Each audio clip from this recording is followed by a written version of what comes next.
Shri Swami Samarth.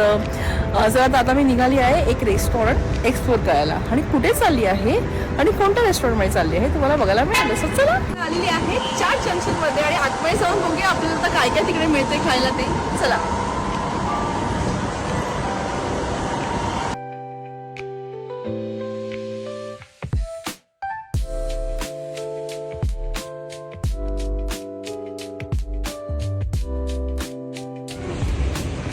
Paneer pakoda, Bombay sandwich, दही पुरी, दही कचोरी, राज kachori, mango cream आणि सीताफळ क्रीम, मंचुरियन, बॉम्बे वडापाव आणि आपली दाबेली, चीज फ्रेंच फ्राईज,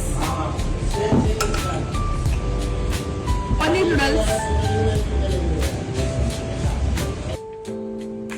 तुम्ही अबुधाबीमध्ये आहात आणि तुम्हाला जर मुंबई सारख्या आपल्या वडापाव सँडविचची वगैरे टेस्ट हवी असेल ना तर नक्की चाट जंक्शनला एकदा भेट द्या. खरोखर मला तिकडच्या प्रत्येक पदार्थामध्ये ना मुंबईचा टच वाटला. असं पण नाही कुठले चटणी आणि कशामध्ये कॉम्प्रोमाइज आहे, अजिबात नाही. प्रत्येक चटणी म्हणजे त्यांनी वेगवेगळी चटणी, पुदिना चटणी, गोड चटणी असे खूप छान म्हणजे त्यांनी बनवलेला आहे. वडा पण खूप छान होता. सँडविच मध्ये पण प्रॉपर असं मुंबई सँडविच लागत होतं.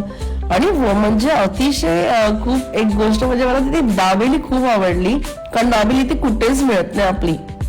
आणि पनीर पकोड्यापासून चायनीज पण त्यांचं खूप छान आहे, की असं नाही की चायनीज पण खूप छान आहे. नूडल्स पण इतके छान होते पनीर नूडल्स, त्याच्यामध्ये भरभरून असे पनीर टाकले होते. आणि मुलांना ज्यांच्या मुलांना तिखट वगैरे आवडत नाही त्याच्यासाठी बेस्ट आहे. मंचुरियन पण आतून असे पूर्ण असं शिजले होते, खूप छान होते. चीज लवर साठी ना चीज फ्रेंच फ्राईज पण आहेत. त्यांच्यासारखी स्लॅश पावभाजी मी अबुधाबीमध्ये अजूनपर्यंत कुठेच बघितली नाही आहे. आणि आपल्या मुंबईला हाजी आईला मिळणारं सीताफळ क्रीम आणि मँगो क्रीम हे तिथे गेल्यावर मस्ट ट्राय आहे.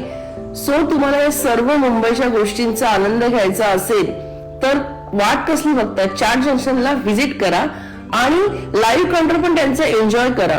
आणि हा व्हिडिओ ना प्लीज शेअर करायला विसरू नका. सो अबुधाबीमध्ये सर्व एन्जॉय करू शकतील.